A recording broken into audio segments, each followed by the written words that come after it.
Hi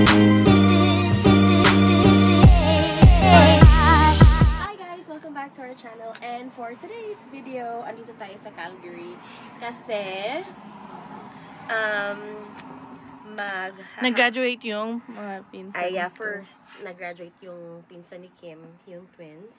Congratulations again, Brianna and Lance.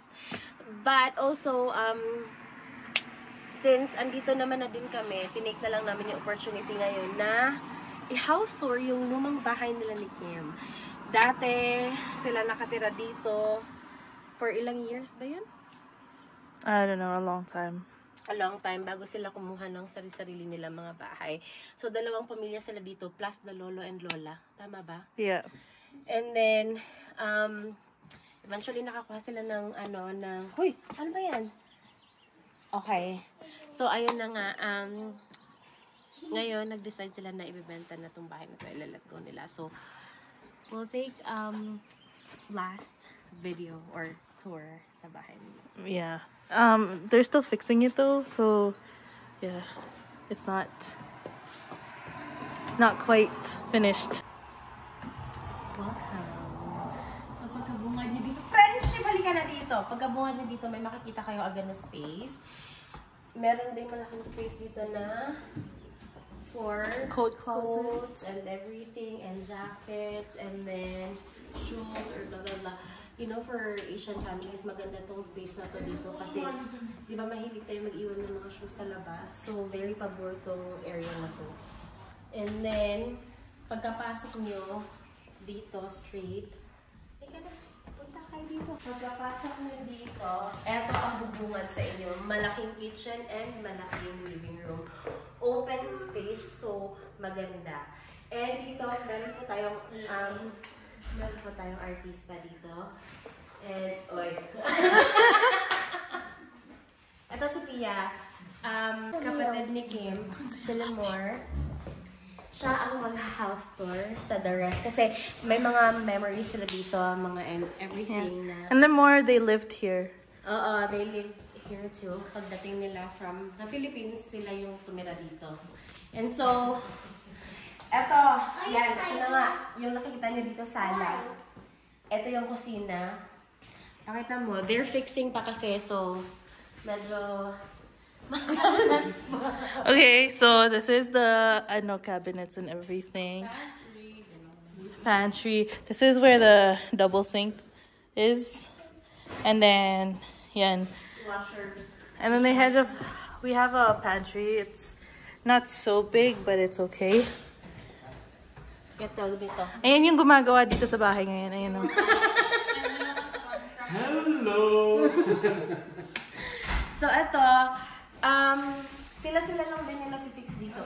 May microwave dito, pero pinalitan nila. So, kung sino man ang makakukuha ng bahay na to, everything is new. So, congratulations sa inyo.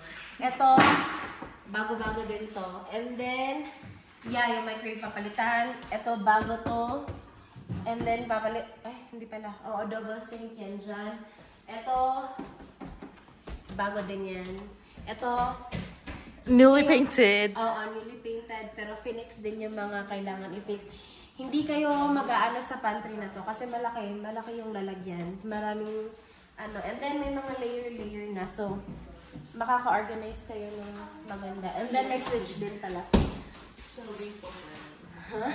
And then it's an open concept, so you see everything: the dining area, the kitchen, and the first living room is right there. True. And then, so, ito nga, yung sabi ni Kim na dito yung dining area nila.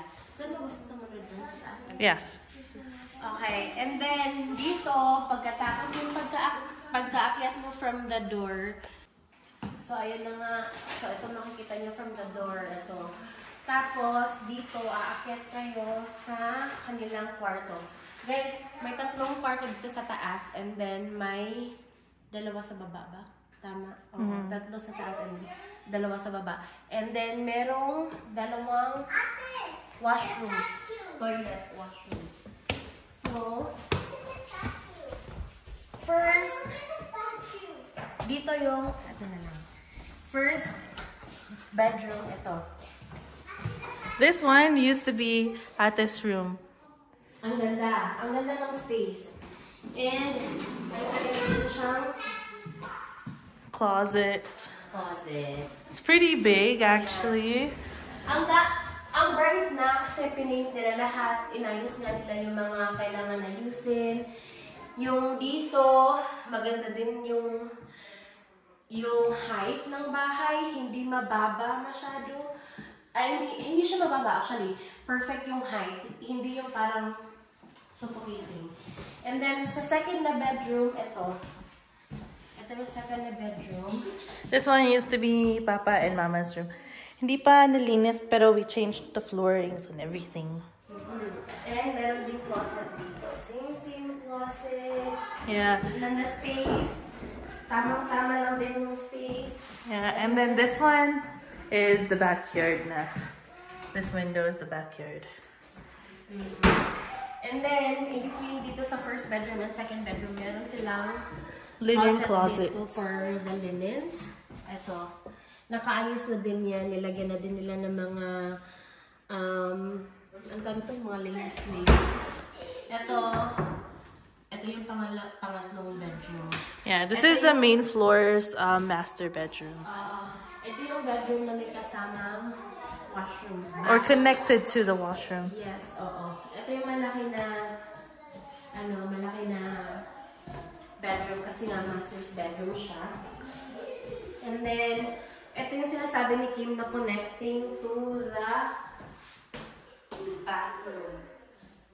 Yeah, and it has a walk-through closet. It's not a walk-in closet, but it's a walk-through to closet, his and hers, or hers and hers, and his. We don't discriminate. We're open to that. And then, ito yung yung bathroom or washroom ng connecting ng ng room na to. Yeah, this is also the main washroom for all of the bedrooms up here. And also, this one leads to dito na pabalik. Yeah. So, parang... So this is, they're fixing that. But they've replaced the flooring. And then they replaced that. Yeah, so everything is gonna be like new. Yeah. This one used to have sliding na glass. Pero pinalitan din nila para open lang din. And then, ito pinalitan din. Itong lighting, mga lights nila, papalitan din nila yan. So, bukas, parang talaga. Yeah, so like, ng... the bedrooms are here, and then when you walk out, here's the main area. And you see everything now once you're here. Like, you're standing on the steps, you see everything. So, pag may mga parties, parang open lang talaga siya. But there's more. Yan talaga. Dito naman, makikita natin ang space nila sa baba. Guys, ang laki ng space. Nung una ko nakita yung bahay nito, sabi ko, oh my God. Akala ko sa labas lang yung maliit tingnan. But when you come in, it's different. Parang nasa Alice in Wonderland. Ayan. This one, they're still gonna paint. We changed all the floorings. So, ito yung second, nila, parang pwede na ding living room or bonus room or family room. And then, yun yung area ng, eto, para makita nyo, para may idea kayo. Doon tayo kanina eh. And then, eto, ang laki dito sa baba talaga. Yung parang buong kwarto na nakita natin dun sa taas, eto yung dito sa baba, yung buong area na to. And then, malaki yung bintana kahit nasa baba. So, bright talaga. May nakalagay lang ng mattress, pero... Because they're still fixing everything. This has become a workspace for the renovations at the moment. But this used to be our living room with the TV over there. And then this used to be like a computer spot area. Pero it could be anything. It could also, like, you can renovate it to be another room or something. And then dito... Ito yung exit nila for the backyard. Don't worry, we're still gonna replace this. Ito. This is the backyard. So when the De Los Santos family was still living here, they've created this garage space to store their cars. So yeah, my dyan. This hasn't been taken care of because we've been renovating for the past few months. And then And medyo may ice pa din kasi nung nakaraan. So medyo inantay lang na ano. Yeah, and then you have extra storage right there that will come with the house, I think. I don't know. And then, eto na. So, di ba bumaba tayo ng isang level? Bababa pa tayo sa next level. True. Okay, so there's 2 parking at the front, or like 1 parking at the front, just street parking. And then you can also park here. There's 2 parking spaces over there. We didn't develop the garage for here, but if you choose to, there's space. It's ready. True. And then guys, again, the height ng yung height ng dito to sa ceiling, ang ganda. Hindi suffocating kahit nasa baba kayo. And then, ito, yung pangalawang washroom. That's where you go poop. Washroom, toilet, and everything. So, ito yun. Ay, sorry, maingay. Walang tub dito, pero this one, fully functional na na slide, and also very safe. I mean, no, space saver. Bakit sabi ko safe? Pang ng space talaga. And then, even na maliit siya tignan, ang spacious pa rin. Like, nakakagalaw pa rin kayo. Like, yung pagkalagay yung layout ng ito and ito, tamang-tama. And then dito din, tamang-tama. Here, pwede nyo maglagay ng towels or anything for laundry baskets right there. There's perfect space for it. So, kayo ang bahala kung sino ang dito. Buy ng house. And then, so, ito na So this one will also be, fixed. Because they're gonna change this to turn to white or something. But that's not gonna stay as brown. Everything's going to be fixed, painted, and basta aayusin. And then guys, ito na. Yung dalawang kwarto dito sa baba. Yeah. So, let's go.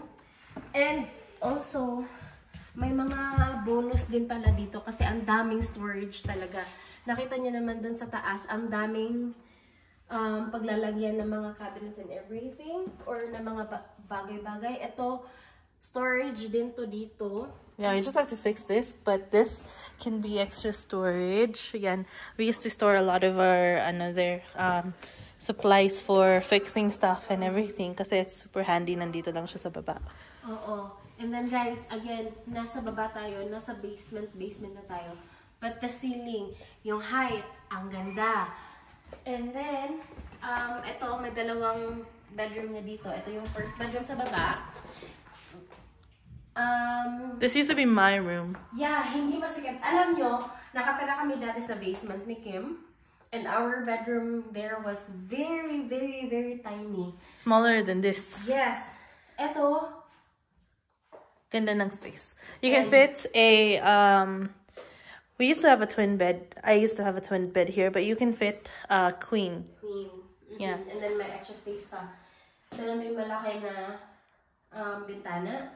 And then here, may sarili kang walk-in closet. But it's for kids because I stayed here when we were still kids, and this wasn't a problem before, but now it is.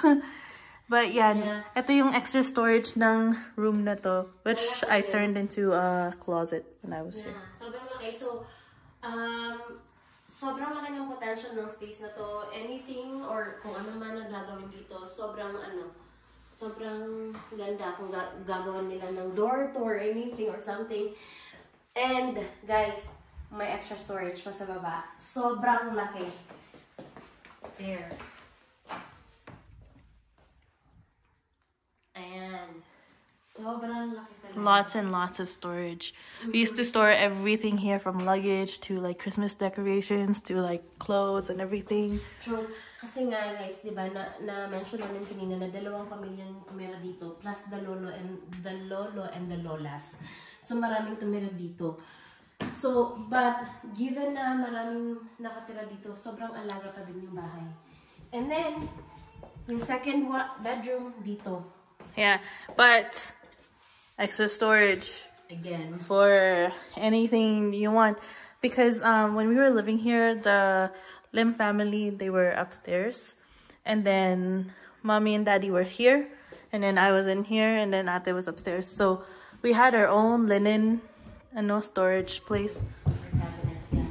And then ito yung pinaka-master sa baba. And it's big. It's big. Meron silang 2-door na sliding cabinet. And then may mga ganito na din.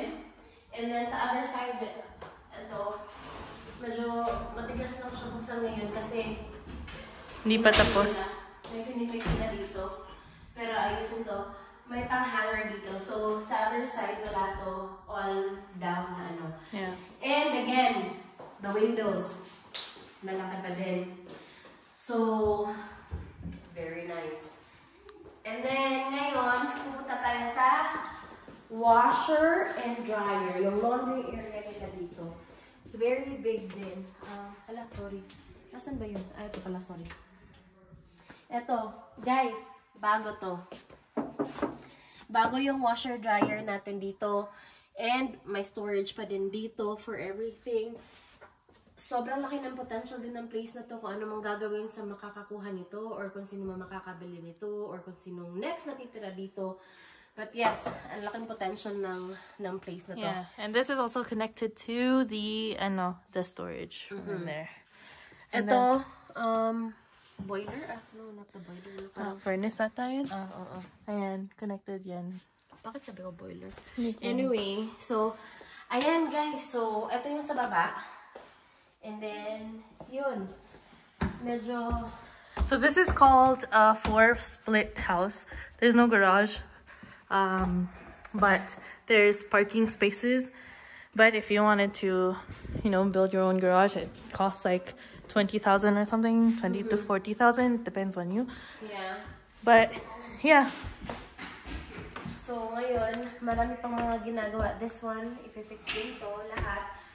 But, kita nyo naman. Yeah. This is also a really nice space kasi pag may parties, ayan, like especially if you're Filipino, Yes. Lots of space for guests down there and up here. Even though the place kind of looks small from outside, it's really big inside. Yun nga, dahil Maganda yung yung layout. True, dahil nga maraming pamilya, hindi naman maraming pamilya, like maraming parte ng pamilya yung tumira dito. Everything has to be, like, dapat may space for storage, kino-consider nila yung space, kino-consider nila yung taas, yung height ng ceiling from the baba. Nakita nyo naman sa baba, kahit nasa basement na tayo, mahaba pa rin and very clear and bright yung space. Yeah, it's really bright in here. Ayan. Ito, sliding yan, pero wala talagang dyan sa labas. Walang apakan. True. So, open space lang siya. And, plus pa sa points ng lugar na to. Malapit siya sa, malapit dito? Malapit siya sa school, junior high school. There's 2 parks on each side, on that street and on that street. It's like about a 3-minute walk or 2-minute walk to the bus stop, which takes you directly to the train station in like 15 minutes. And it's close to the Sobeys. It's close to all of the shopping marts. And yeah, it's really convenient for everywhere. Also, there's only 2 houses on sale in Bridalwood. Yeah. Because it's a really good neighborhood. So overall, bakit nga ba kami yung gumagawa ng video na to? Dahil we're not trying to sell it to you guys, but we're gonna sell this house, so we're gonna let go of this place. And we just want to have a full tour of where we used to live. This is the very first house that my mom Tita Raquel, Dad, and Tito Alan, they bought together. So Lots of memories. there's lots of memories, and it wasn't just us who lived here. Everybody. When we moved out here, we rented this place to like a family who trashed the place, but whatever. And then the Los Santos family, which is mommy's sister, they lived here with Mama and Papa, our grandparents. So lots of people got to live here. Even Tito Alan's mom and dad, they lived here too. Everyone. Yeah. Everyone We have lots a of little bit memories. of memory in here. So baka magtatanong, so saan na kayo, like, bakit niyo ibebenta to? Dahil nakabili na sila ng mga bahay-bahay. So, Yeah. So mom and dad bought a house together na sila lang. At the same time na Tita Raquel and Tito Alan bought a house together na sila lang din.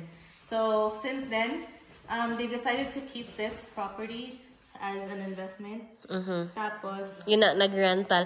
yeah, So, naging rental. But now, we're only selling this kasi it's too much, hassle to be, landlords. And, like, especially to people that you don't know kasi you never know if they're gonna take care of a house or not. And yeah. okay naman yung housing market right now. I don't know. But yeah, it's been a long time. We bought this house in 2007. 2007, yeah. It's 187. Yeah. We moved in January 8, 2007. Yeah. Kaya ang address niya is 187. Yeah. house number. Totoo. So guys, medyo sobrang sentimental sila. At first, medyo nagdadalawang isip pa sila na i-let go tong bahay na to. Kasi sayang naman talaga. True, bahay is an investment talaga. But it's just too much na for now na And since it's a joint property, it's better to let go na rin kasi like we don't want to think about another place. And it was really hard to look for tenants before. True. And then the first tenants that we thought were good, they were not good. And then nagkataon din na after they moved out na Dumating yung family nila, tita. So that was good altogether. But now everybody has their separate houses. So it's good that this is just gonna go to another family who needs a lot of space. But it really did good for a lot of families. True. That's so true. Tignan nyo naman, guys. Ang bright. Sobra. Wala, yeah. No? Ilaw, space na lang na ilaw, but naka-on yung ilaw. We turn it off. Yeah. Maybe we'll have an updated video when everything is done. And maybe we come back to Calgary to Tapos silang lahat, maybe they will take pictures na together, lahat. Ang bright pa din. This is not ready for sale yet.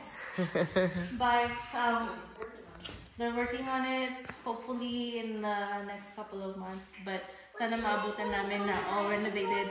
And then we'll do another updated with everything. That's true. Yeah. Walang ilaw. Yeah. All the lights are out, but it's still so bright in here. Yeah. So yeah. But anyways, that's it for now. That's it for now. We'll see you next time pag na-update na namin or pag na namin tong bahay again.